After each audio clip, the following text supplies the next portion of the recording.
iniciei nesse mês de agosto mais um período da faculdade e eu tenho esse semestre uma disciplina chamada Fisiologia Geral. Fisiologia do corpo, como que as coisas se comportam devido a fonte de energia que nós fornecemos para o corpo, como que isso funciona na célula, como que isso funciona num sistema, como que isso funciona num corpo. E meu professor, que ele é muito legal, por sinal, porém profundamente ateu. Ele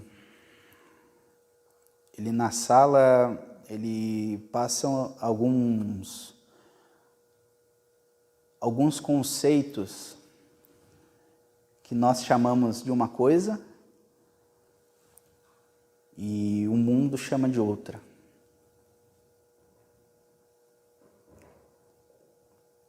Ele precisa ter fé de que Deus não criou as coisas.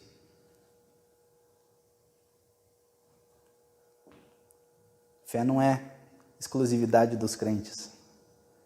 Fé é exclusividade da humanidade. O homem precisa ter fé em alguma coisa.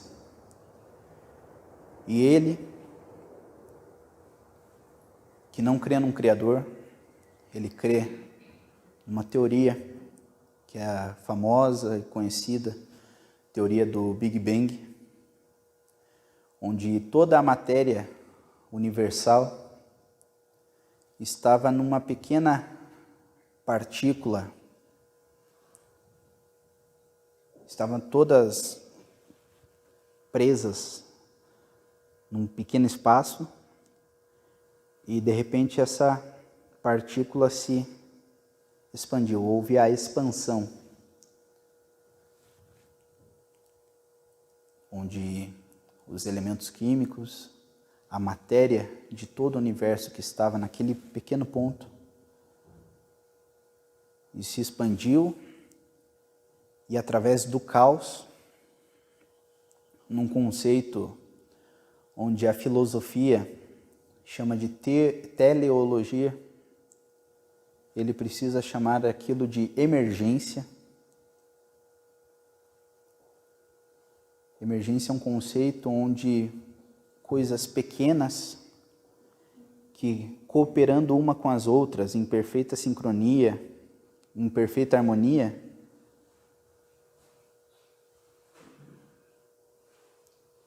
forma algo que é maior. É uma coisa maior formada de pequenas coisas em perfeita sincronia e harmonia.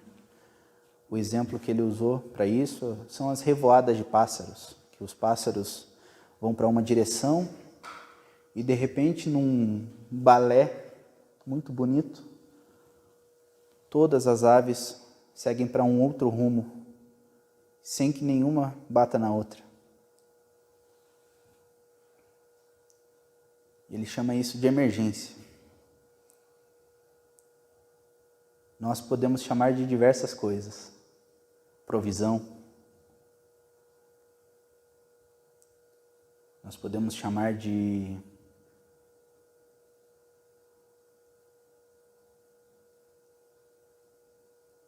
inteligência de Deus.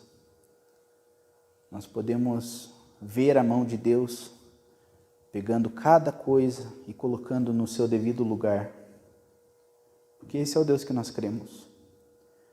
É um Deus transcendente que é muito maior que o universo, que é muito maior que qualquer força, que é muito maior que qualquer poder.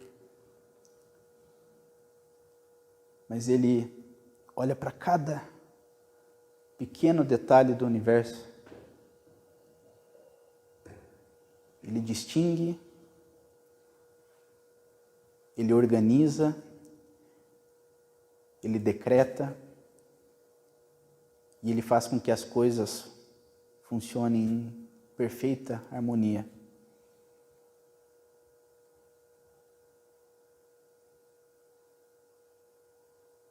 A emergência que eles têm, talvez seja uma emergência de negar a Deus. A fé que eles têm, a fé que eles professam, é uma fé onde você precisa tirar Deus da equação. É uma fé que precisa funcionar sem Deus.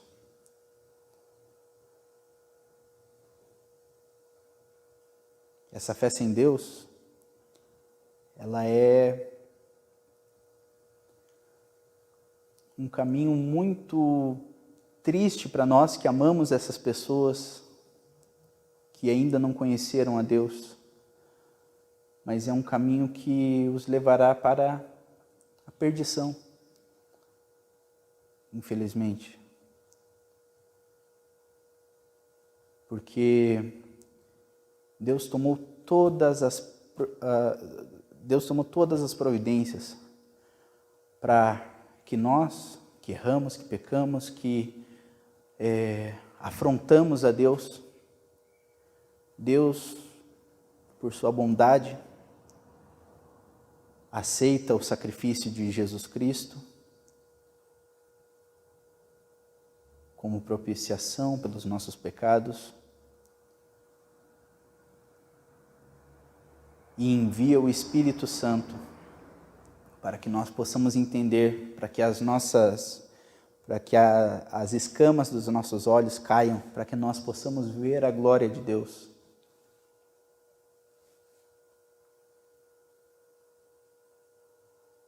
Enquanto eles rejeitam Deus, o Pai, o Filho e o Espírito Santo, eles estão negando um presente de Deus, graça, infinita graça.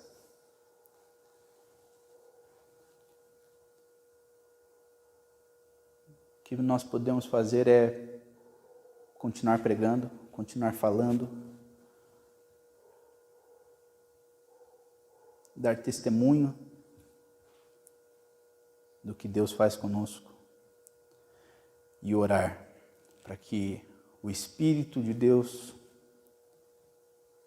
atue naquela vida e que aquela pessoa tão querida possa se converter, abaixar a cabeça, colocar o rosto no chão, clamar a Deus por salvação.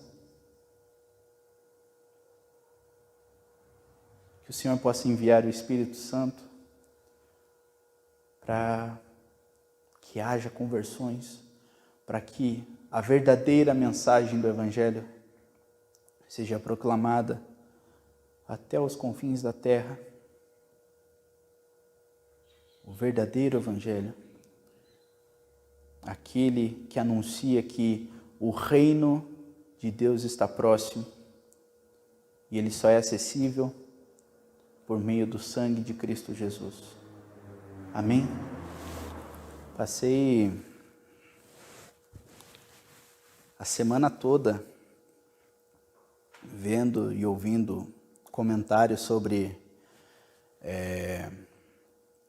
Marcos, o Evangelho de Marcos. E é muito interessante que Marcos ele tem um objetivo de falar sobre a identidade de Jesus. Quem era aquele homem?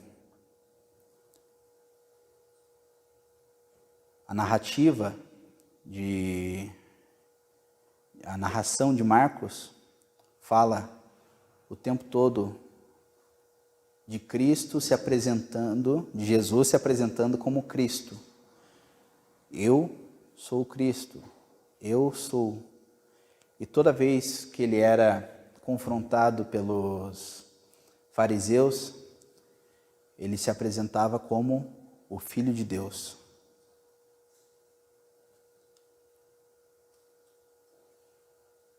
Jesus escolheu um grupo de pessoas para andar com ele, para aprender, para ter 3 anos de um seminário,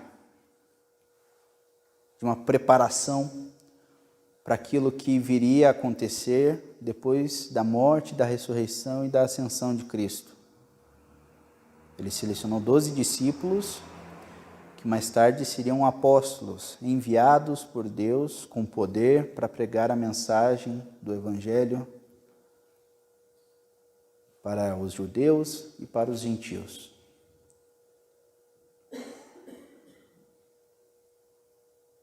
Mas uma coisa interessante de se notar, enquanto você lê o livro de Marcos, é como foi difícil para os discípulos entenderem plenamente quem era Jesus, quem era aquele homem. Eles passaram 3 anos com Jesus e vez após vezes eles não entendiam. Eles se surpreendiam a cada milagre. Você, se fosse discípulo, está vendo ali Jesus curar cegos, dar audição a surdos, ressuscitar mortos. E daí,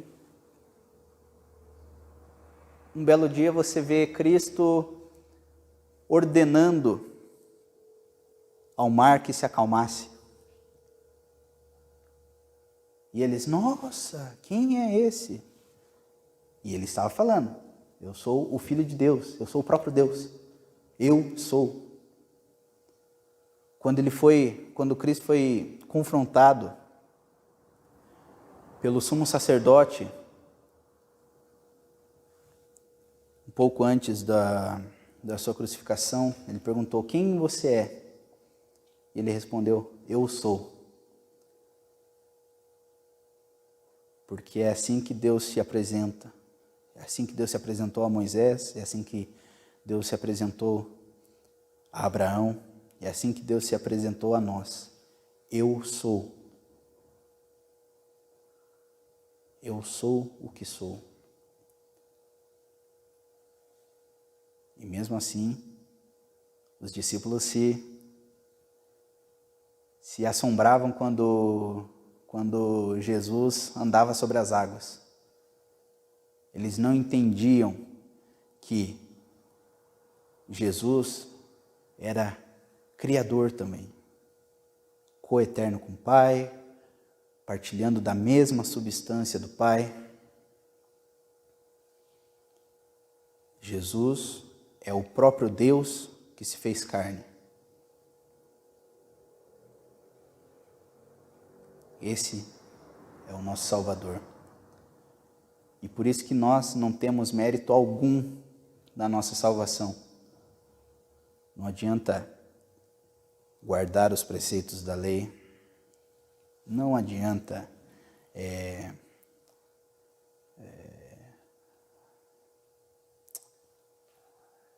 não adianta guardar mandamentos, não adianta guardar sacramentos, fazer promessa, não adianta. Você será salvo apenas e somente se você professar que Cristo é Deus, que Cristo é o Senhor e que Ele veio para te salvar do pecado, te lavou do pecado, te limpou e tirou da sua cabeça o preço da morte, que era o preço do pecado. Esse é o Deus em que cremos. Esse é o Deus que por vezes é rejeitado, por vezes é mal compreendido, por vezes por vezes os discípulos não entendiam quem era ele.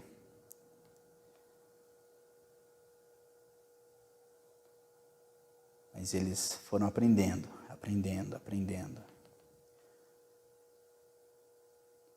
Até além da época dos Atos dos Apóstolos, da primeira igreja, Antioquia, eles não tinham entendido.